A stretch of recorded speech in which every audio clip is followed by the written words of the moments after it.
Yo, what's going on, everybody? It is 1 p.m. here in Crystal Lake, Illinois. That means it's time for another live stream. Today is Tuesday, February 7th, 2023. Hopefully, you guys are having a good day out there. Temperatures have warmed up. It's good for running, good for training. I want to say it's almost perfect running weather. It's a little bit windy here in Crystal Lake, but I had a long run today. And I even intentionally picked a route that had hills in it.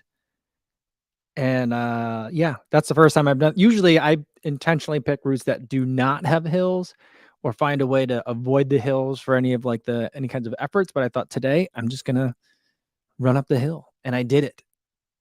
And I didn't like it, but it wasn't terrible. I might do it again.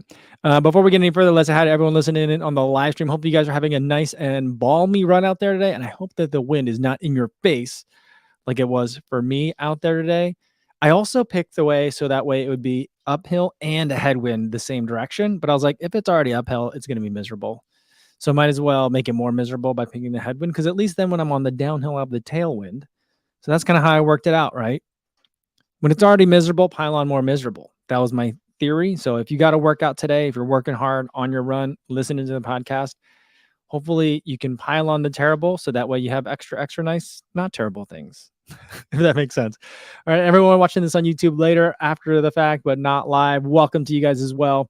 Hopefully that, for you guys, I'm guessing what we should do is think about it as like combine something annoying with something fun. So if you're doing something annoying, like cleaning up after dinner, getting ready for next day of work, you can listen to this on in the background. And it makes it time go by faster. So I could see, I guess there's kind of like, you can go either way with that kind of thing. All right, let's see who we got in the chat here.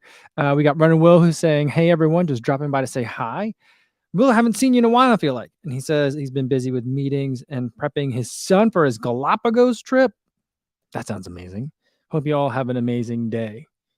That sounds really cool. Well, good luck with the Galapagos trip. Kit says, yo, what's going on, Cohen, everyone?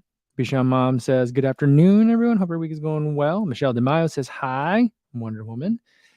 And Leona says, worked on the Kafuzi secret sauce today, in their quotes, by focusing on really going easy on my easy run. Great video from Corey Runs. You know what's amazing about that? One, Leona, I'm glad that you're going easy on your easy days. But like, what's amazing about that video from Corey Runs, that was a nice. He's been putting them together really well, and he dug up a picture from the Baltimore Marathon that I don't even have that photo. I gotta look for that photo. I don't feel like, I don't know where any of my footage from the Baltimore Marathon. Now, I wasn't running with like a GoPro then. I don't even know if GoPros existed in 2010. But like, yeah, there's some video footage that my brother-in-law took, because my sister and brother-in-law came, and I think there's a handful of photos, but I don't know where any of those are. So like, that was like one of the first photos that I've seen from that race in a long time. So he's been doing some digging. He's a journalist after all. That makes sense. And, he's made like 4 or 5 videos now. And the thing is, we sat down for like 25 minutes. It was super efficient amount of time. And he got all those videos done. And then he's added some other like context and background to our conversation. And it's been a really impressive what he's been able to do with what at the time felt like very little content. So pretty amazing. JC says, hey, everybody, another bad weather Tuesday for running, cold rain, but at least no ice this week. Well, sorry to hear that. Jody Beck says, good day, everyone. Look at that dog. That's a good looking dog, Jody. Terrence Hu says, yo, what's going on, community? Good to see you. Leona says, Mike, didn't you once say hills are for recovery? Yes. And I did try to take it that way on my workout for today. So I was like, all right. So I had 2 laps. So I found this one loop in the neighborhood. The roads are like very rural roads. There aren't even like lines painted on the road, and not a lot of cars, but it's still very, very close to here. And there's a place like the next town over, City Hall is right there. And there's like a little parking lot, because it's like the City Hall / police department / a park all in one. Because it's a pretty small town, the next town over. And so I park in that parking lot, and then I could run this route where I ran today. It was my long run. So it was 18 miles. And I think I saw maybe that many cars the entire time. So it was really nice. I saw them all like at the last in the last mile during my cool down, but it was nice. And so the way I had it set up, it's a 4.5 mile loop, and like at mile like 3.25 or mile 4, that's where all the maybe it's like 3.25 or 3.5. That's where like all the hills are in the loop. And then the first time I did 2 laps. The first time I kind of like I didn't charge up the hill, but I ran up it, and then it like was demoralizing, and I felt terrible. So the second time I was like, all right, let's not do that again. And just maintain effort, even if it really slows me down. But when I get to the top of the hill, it's time to like open up and let go. And it ended up being about the same amount of time each lap. So like my way is definitely better of not charging up the hill. I mean, I charged up the hill thinking it'd be like good strength exercise, but like, I think the more prudent way to do that is to recover up the hills, use it as a time to take a little bit of a breath, eat a gel kind of thing.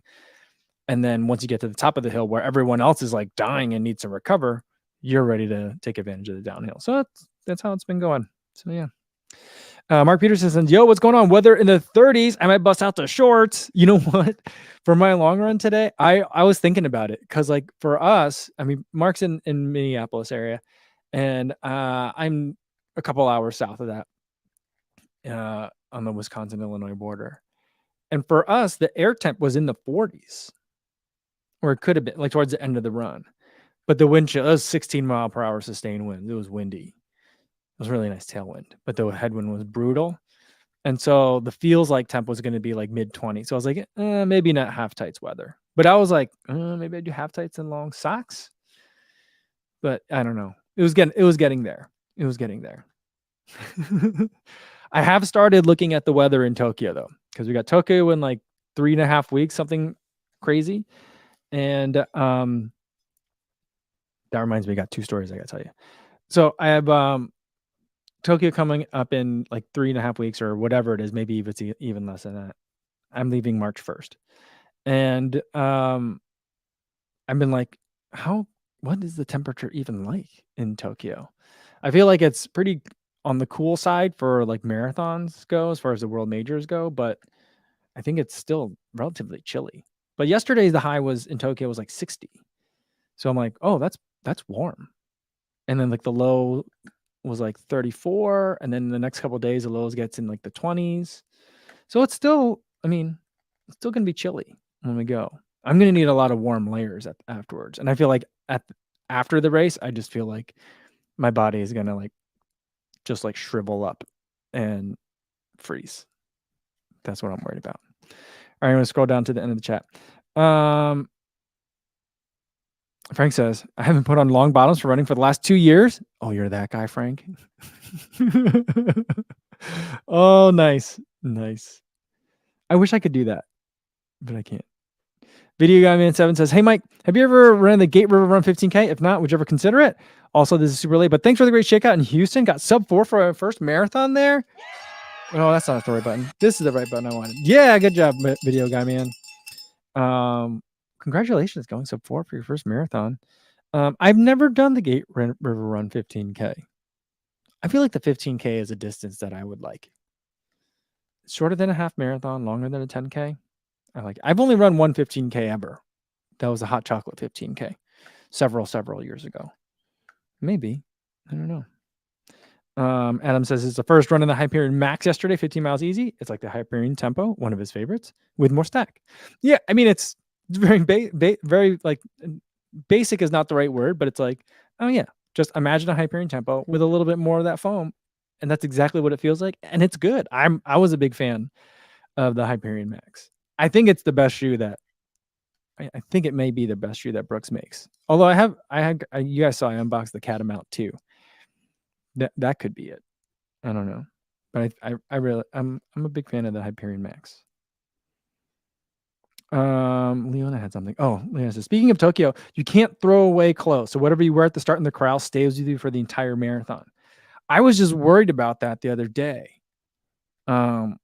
I was thinking about that because I was like, because other ASICS races that I've went to, I think for CIM, like I've run out of like cheap, like all of my like old clothes because I've gotten rid of them at all these races I've been running.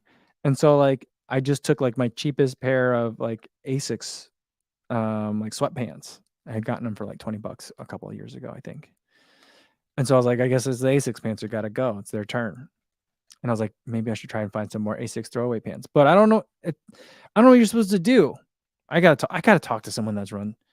I'm gonna see if the only person that I know that has run Tokyo is Charlie the Runner Beans. She's the only one that I know. I met her in Oregon. She came out on a shakeout run, and then we talked for a little bit then.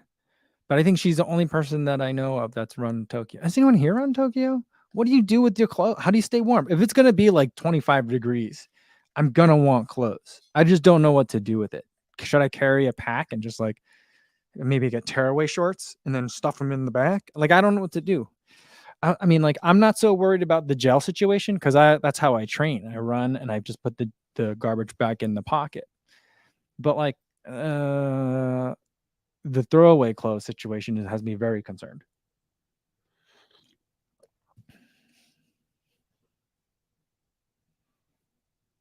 Adventure Run says, "Yo, what's up, everyone? Just hit my farthest run so far, 6 miles. Stoked. Awesome. Long run PR. Great job. Nice. Make sure you're recovering well." Mark Chancoco says, "The Gate River Run is fun, except for the green monster, the bridge at the end." Oh, boy. That sounds terrible. I'm going to say bridges at the end. Ugh, I don't know if I like that. Oh, Martha says, though, that about the Hyperion Max. She says, "I found the Hyperion Max had more than just additional stack. The real geometry fits my foot and gait, so there's added propulsion as well." Oh, it's nice. Interesting. Some nuance to the conversation. I like it. Matthew Corner says, "The pre-race trip to Goodwill is a must." Yeah, I know, but like, I don't, every race you just throw away clothes. You just throw them on the side. I think what Leon is saying is like, you can't do that in Tokyo.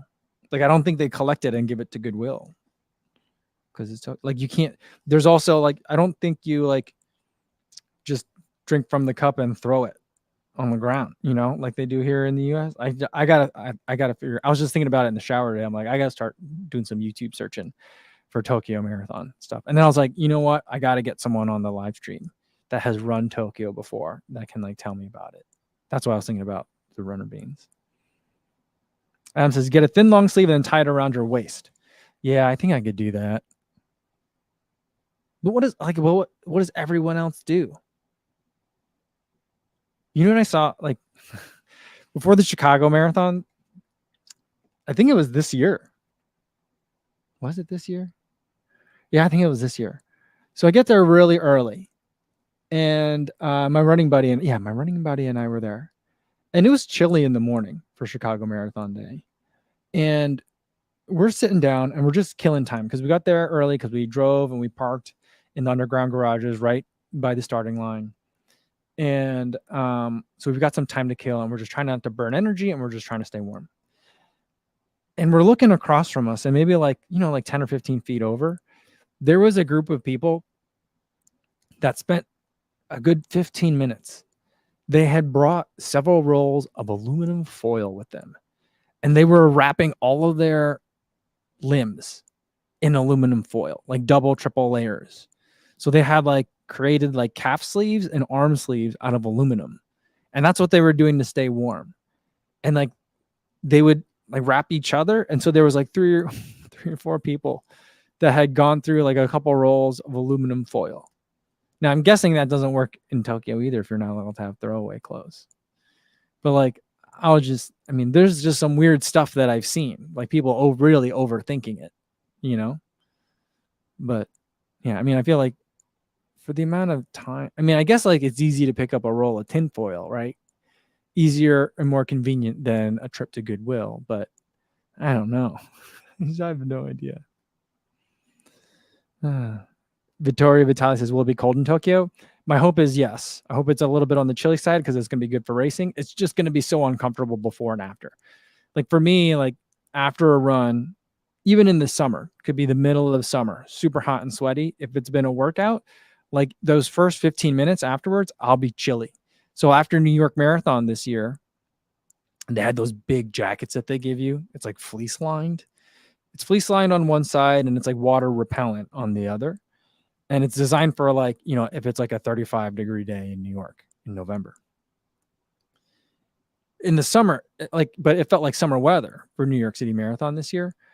But I didn't wear it right away. But by the time we had like kind of left the finishing area and we're then walking from where it spits you out back to our hotel, which was like maybe 6 or 7 blocks away, like at that point I had to put the jacket on because I was getting cold. I was shivering. I was soaked with sweat and water that I'd been pouring on myself all race, and also shivering cold at the same time. So that's just kind of what happens to me. So like it's just to be one of those like I want to kind of punch someone. It's cold. It's like annoying cold. It's like a stub your foot cold. That's what I'm expecting. Jody Beck says, I'm starting to regret delaying Tokyo as I will miss catching up with you and the Believe in the Run team, especially missing out on Thomas trying to speak Japanese. Yeah, he's trying very hard to learn Japanese. And I had envisioned that I would also try to learn at least some Japanese, but it's getting very late and I haven't even started yet. But like Thomas's Japanese, I mean, I don't understand Japanese, but I feel like I don't know that a Japanese speaker would understand Thomas's Japanese. I hope that they do, but I'm like, I'm not sure. But I was just talking to my dad. My parents are here. That's why we didn't have a live stream yesterday. I was talking to my dad, and we were talking about Tokyo, and I was like, I should have tried to learn some Japanese before I go over there because I feel like, what? I feel like if I go to Europe, I feel like I'd basically be not allowed to speak any of the native languages. Like that's what happened when I went to France with my wife, and this was back in like 2004. Like we would try to start speaking French, and then the French people would just be like, "Yeah, that's cute," and they would talk to me in English and like perfect English, And so I just assumed that like everywhere in the world is like that. Not because like everyone should learn English because that's what I speak, but I just feel like it gets taught at such a young age. Like I know like in Korea they start teaching it to you in preschool. Like they teach it to you with Korean, at the same time. But I've with the interactions that I've had with like ASICS people, like ASICS employees from Japan, like I don't think people are as fluent in just English as I would anticipate. As I anticipated, So I feel like I think I might actually need to know some Japanese, just some basic stuff, like which way to the subway, where is a bathroom, where's the nearest toilet. That's what I need to know. That's really much the only thing I need to know. Matthew Montijo says, hello, fellow random runners. What's going on, Matthew? All right, let me tell you the two stories kind of thing that I was going to tell you about before I forget. One is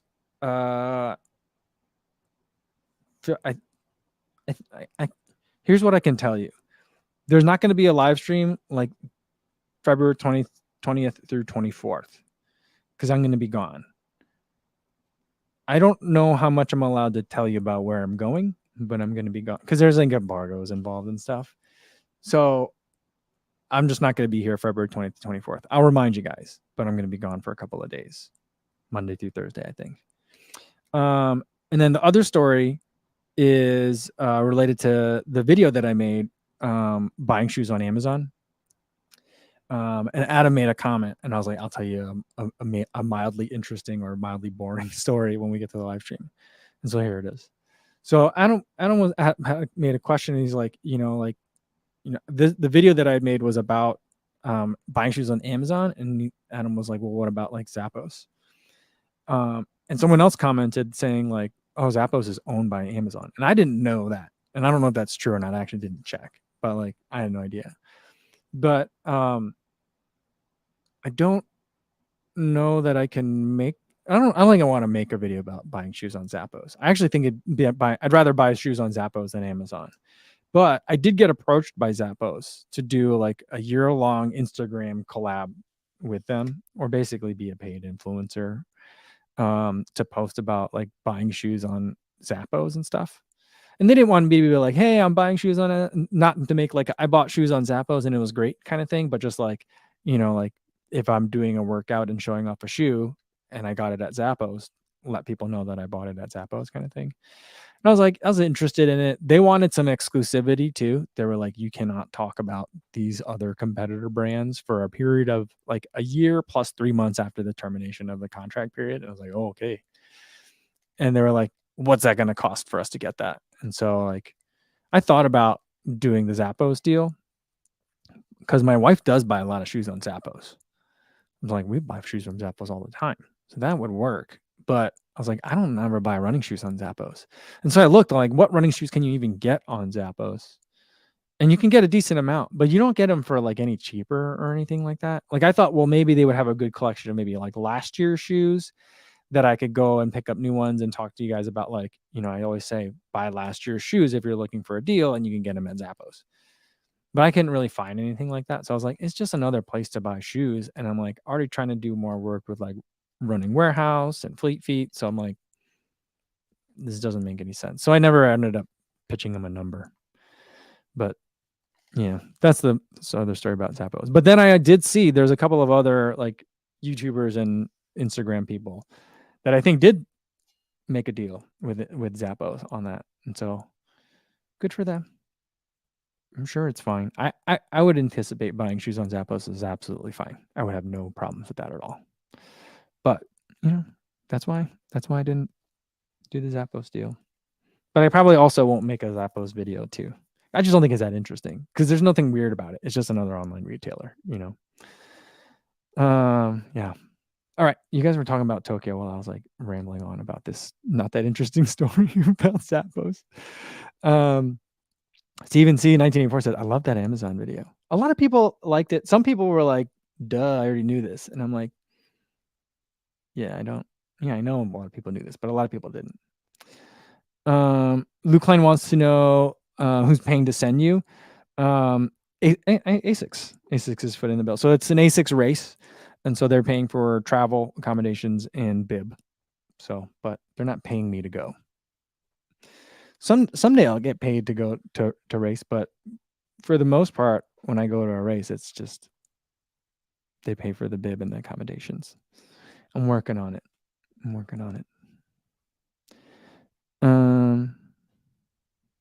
Legs Will Move says, will you be making a second production run of the Foozy Drink Koozie? JK, but I'm just saying it could be a thing. Here's the other thing. So I've been going back and forth on this, and I just don't know what to do about it.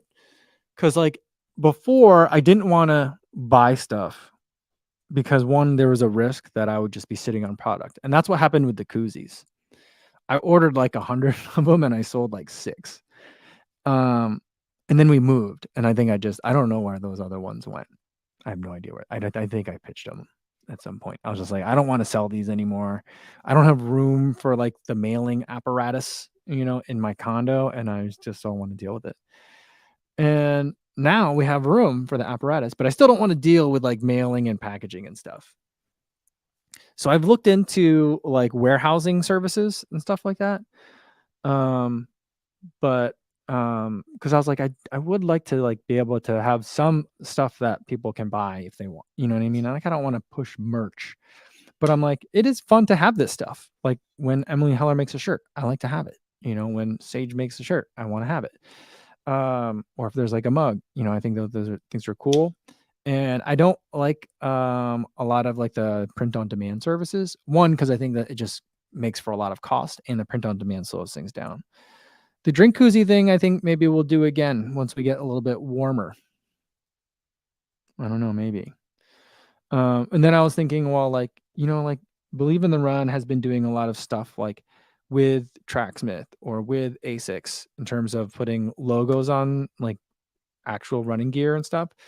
And because like I've been thinking like, all right, well then I gotta find and source, kind of like what Ben Parks does. I gotta find and source a generic brand that I can put, a logo or a funny saying or something like that on it.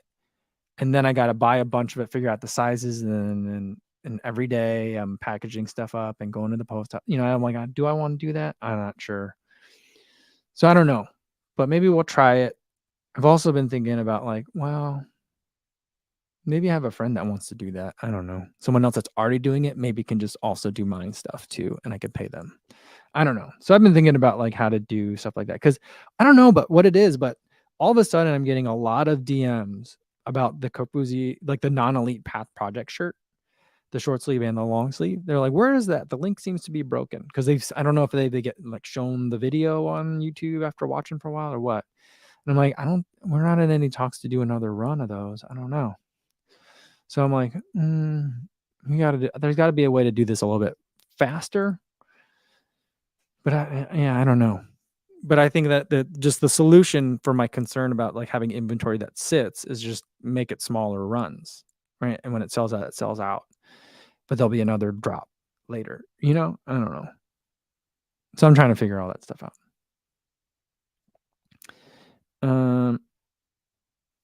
Martha says, it's been a few years since I was in Japan, but even decades ago, most people in Tokyo speak English. It was a different story outside of the big cities.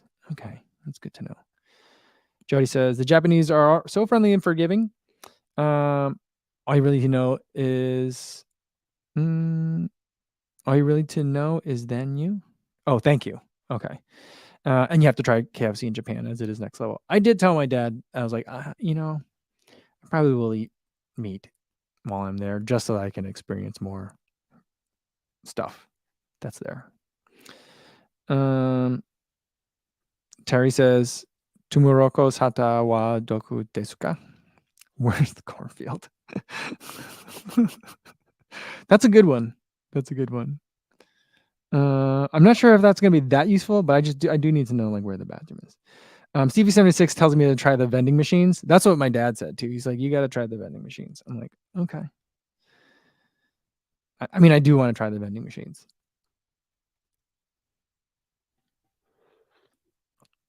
But I'm not sure what I'll get from the vending machines though. I don't know. We'll see. Davin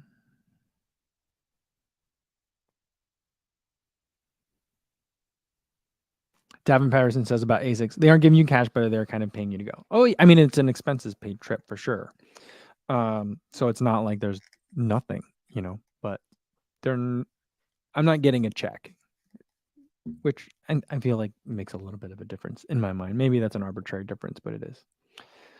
Adam says, watch the movie Lost in Translation before going to Tokyo. Bill Murray and the very young Scarlett Johansson. That's a good movie. I watched it years ago. Yeah.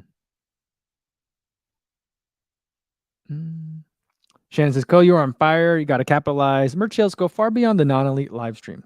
Yeah, I think so. I think it's been something that I've been thinking about. So we'll have to do it.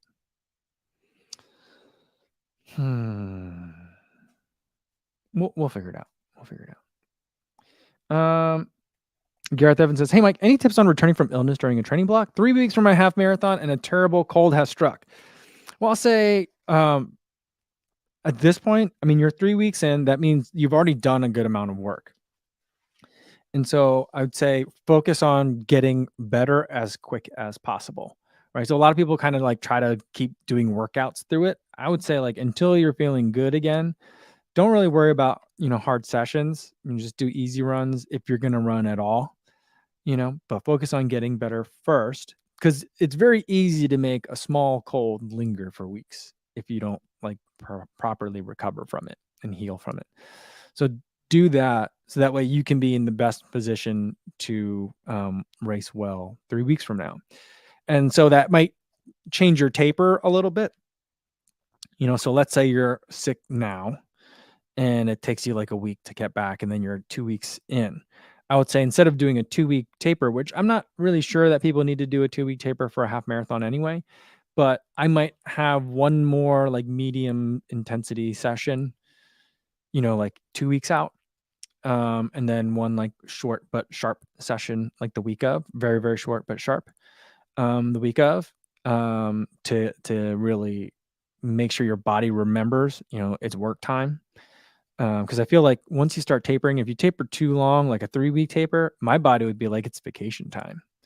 And it's like, I'm not doing any hard work anymore. And it the inertia starts to build, and so I would say, get better from your sickness first, and then kind of reevaluate and see where you're at. The workouts that I'm talking about, like doing one like 2 weeks out or like the week of, you're not really doing that to like make yourself fitter for the half marathon. It's more just to get yourself physiologically and mentally prepared for the kind of hard work it's going to take to race that half marathon. Ninja Crayon says, merch is fun, especially when you see someone in gear when they're out of context, like mountain running. That is fun. That's true.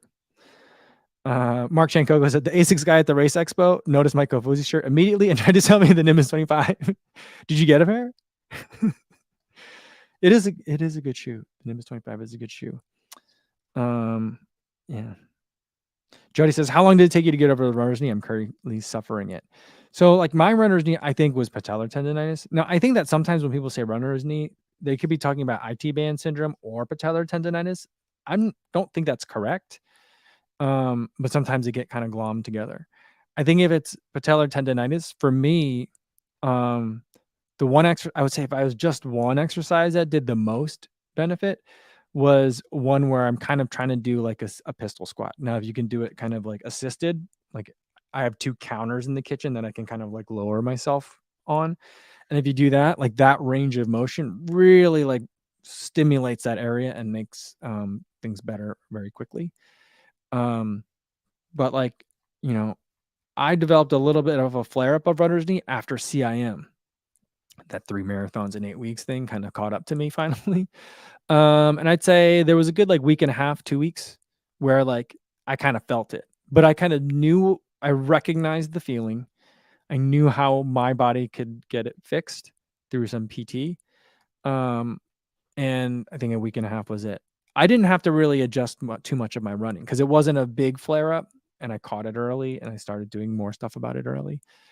But like the first time I got it, when I was like, I don't even know what's going on with my knee, the whole diagnosis process, that took like a few weeks because I rested for a couple of days. Then I tried to run through it for a couple of days.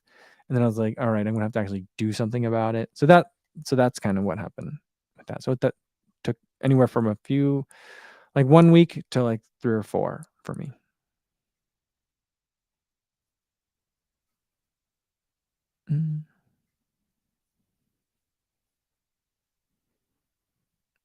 All right, we got something from Russell Salbon. Says, got the Nitro Velocity 2 recently. Is Puma Grip really easy to wear and tear? I didn't think so. I felt like it held up for a long time. Nice and grippy. I'd say I would put it in the same caliber of like the Continental rubber. Doesn't take a lot of, they usually put a lot of it on the shoe, but I don't think it takes a lot of it for there to be good grip. Like I tested the Velocity Nitro 2. I felt like there's not a lot of rubber on there. I do think it's still Puma grip, and felt like the shoe was great. Velocity Nitro 2, it's been a while since I ran in that shoe, but from what I remember, I felt like it held up really well. Especially the stuff that's in the heel. I feel like it's a little bit extra dense, so it's going to last a little bit longer.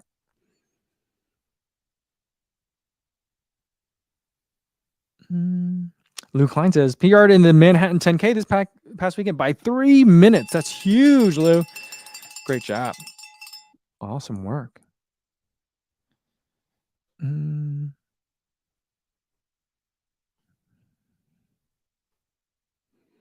Lou Boy says about the merch situation, I think branded merch with companies like ASICS, Rabbit, and Tracksmith would be sick. I'll buy hats and hoodies all day.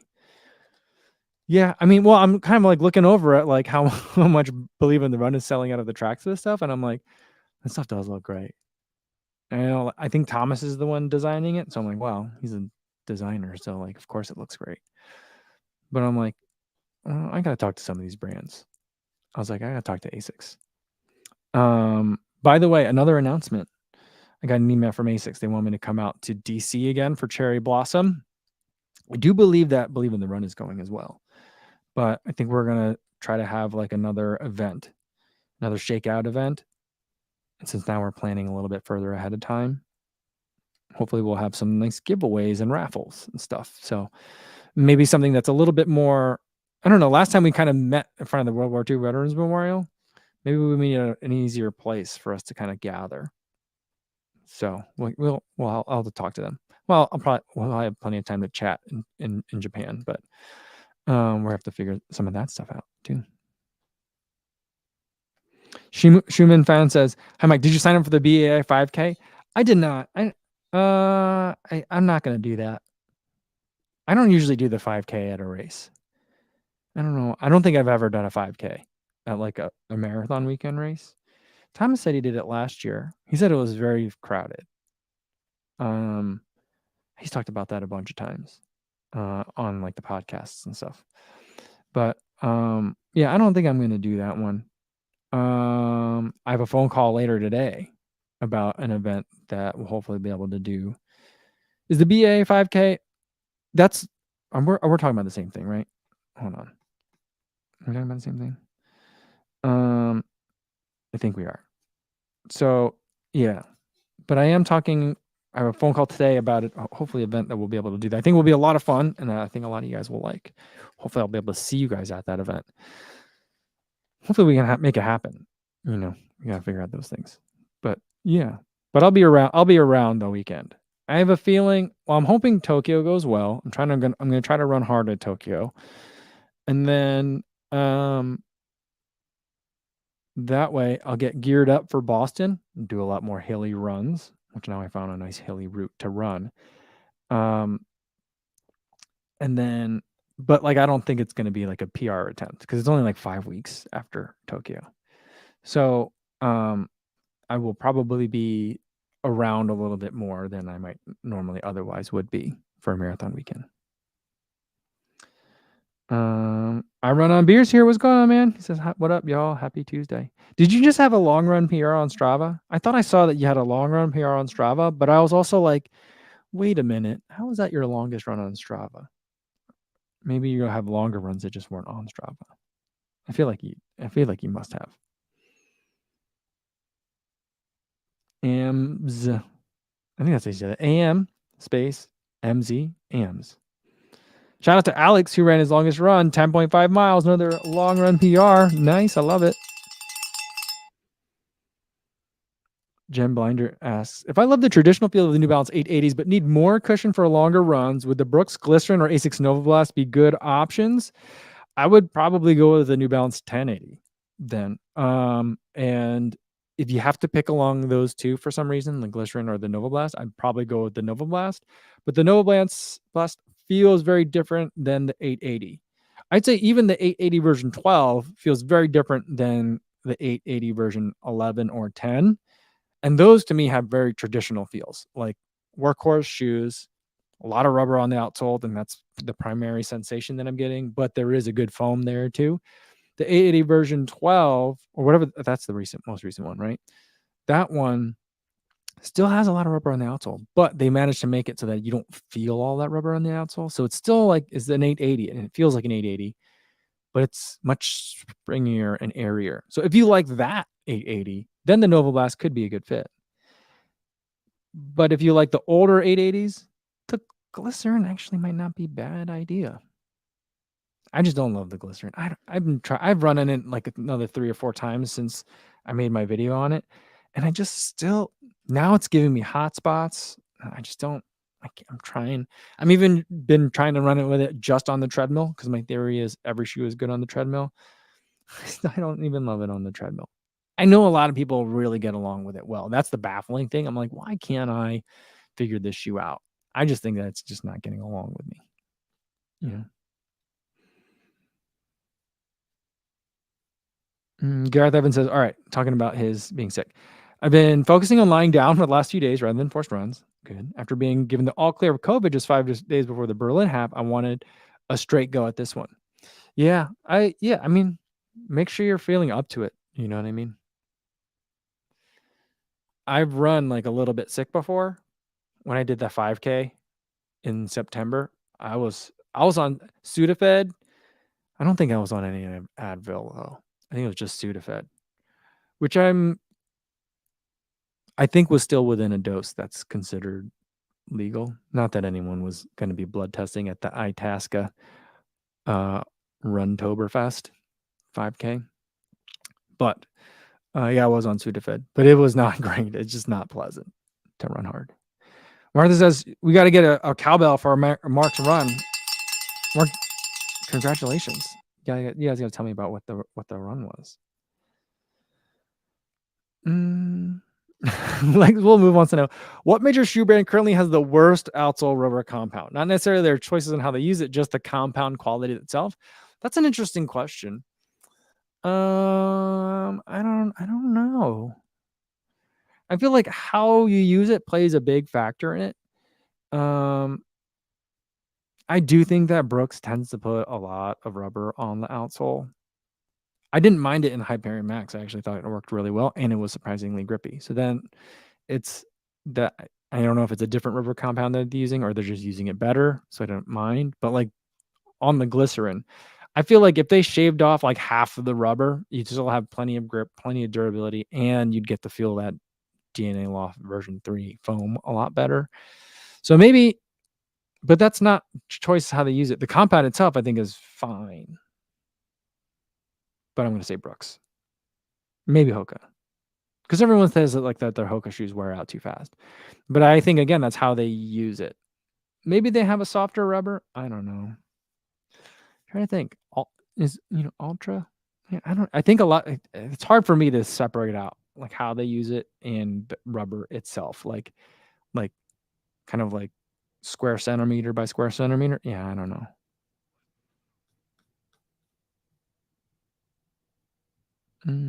Carrie also agreeing with me with the Hoka.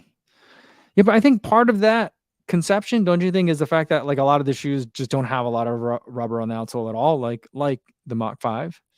That I don't know what that username is. It's dead something. Yeah, I can't read that. I don't know. It's like dead MV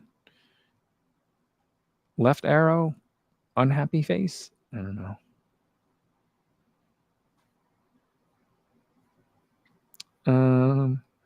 Alexander Hermanson says, looking for a larger runner looking for a longer threshold speed shoe. Does the Super Blast make more sense than the SC Trainer? For me, I would say I think it's going to come down. I would say it's going to come down to foot strike. For me, I would prefer for longer threshold speed shoe for a bigger runner. I would probably prefer the Super Blast over the SC Trainer because the SC Trainer has a lot of stack height in the heel, but then it curls down really aggressively in the forefoot. And so, like, there are times when I feel like the SC Trainer could use a little bit more padding in the forefoot. And that's where I'm at primarily when I'm at longer threshold runs. So I would prefer the Super Blast over that one because the Super Blast has just like a nice big kind of like bulb of foam on the right underneath the pads of your foot, which is where I like to have it. As someone that's more of a midfoot, forefoot striker. So, yeah. Russell Subban says thoughts on the Adidas Autostar line. Which one's the Autostar line? Like, is that big one that they made? Like the max cushion one that was like it was like all light strike, or I don't know what it was. That big one, or is that a star something else? I'm not sure. Yeah, I didn't run in that bigger one. Dad or else Hoka and Ultra have the worst rubber. Okay. Yeah, I'm having a hard time figuring, kind of like distilling that, but maybe the Hoka rubber does wear down faster. But it's hard for me to say like worst because like there's a nice benefit for having soft rubber, and like softer rubber will wear down faster than hard rubber. But just like with tires, you might pick your hard tires or soft tires depending on track conditions. You would want a soft rubber or a hard rubber because like soft rubber is more gentle underfoot and there's a different ride that you get, So I think it depends maybe worst on what criteria. I don't care if it lasts forever if it's uncomfortable, But I think in the colloquial sense of, worst means worst. Maybe. Gareth Evans says, will you go near the new Atreyu Daily Trainer or have you too many others at the moment? It looks more casual wear than running, and the tax and shipping to the UK rules it out entirely here. Yeah, I think for the UK, Atreyu is for international, I think Atreyu is hard to kind of like pick. But they sent me a pair. It looks pretty much exactly like the other pair that they sent me of the base model. But I always felt like the base model just could use a little bit more underfoot. And this is a little bit more underfoot, and it's the same shoe. So I'm like, oh, okay, this could be it.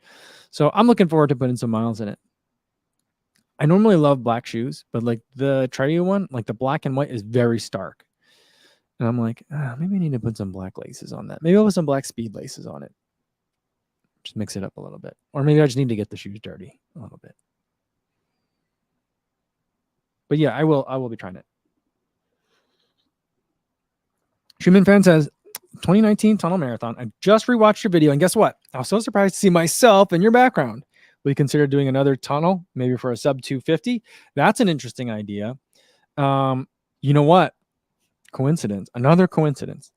The buddy that I ran Tunnel Marathon with, now we ran separate paces, but like he lives in Seattle. We went to college together. He lives in Seattle. I stayed at his house for the race weekend. And he drove us like to and from the race. And he also suggested that I go on one of those boat planes to do a tour of the Sound. Is that what that area is called? It's not a bay. It's not a harbor. The Sound in Seattle. So I got to ride on one of those propeller planes. That was pretty awesome. It smells like gas fumes the entire time. But that same friend just texted me like last week, and he goes, hey, guess what? I just signed up for that Tunnel Marathon again. You want to do it? So I'm thinking about it, but I haven't gotten a bib yet, but my running buddy actually just came to visit, came up to the house with his boys last weekend, and we were talking about doing grandmas, and they're 2 weeks apart. So I think I could do both, because if I run grandmas again, I'll probably run it with him. And hopefully between Tokyo and Boston, I'll have one good race for this summer. But then I guess if I don't, then I can load up for a nice downhill race, do another tunnel. Maybe. The answer is maybe, but like I just have so much travel this year. And like, yeah, my wife is not annoyed about it yet, but I think we're getting there. So we'll have to see. I don't know. I don't know. Like we also have a lot of family travel this summer coming up. And then I don't know if I'm going to be able to go to World Championships this year. I'd love to be able to go, but I don't know. But that's in like Hungary. So we'll see about that. And then there's the secret travel that I told you that I'll be gone from the 20th to the 24th. But that the thing with that travel, that's during the middle of the week. So that's going to be hard, because then my wife has to take care of like work and the kids, which normally she just takes care of work. Well, and that's not fair. She does all of the childcare stuff basically like after dinner. I take care of the kids in the morning, get them to school, and then I make breakfast, pack lunches, and then make dinner, make sure they get home from school, and then I usually let them sit on their iPads and relax after school, at least for a little bit. But then it's dinner time, and then after that, then it's kind of like my wife's turn to take over. So it's not like she does nothing during the week, but she'll have to do all that other stuff in addition to the other stuff that she normally also does. So there's just a lot of travel, but I would like to go again. I think I could really rock that course too. That would be fun.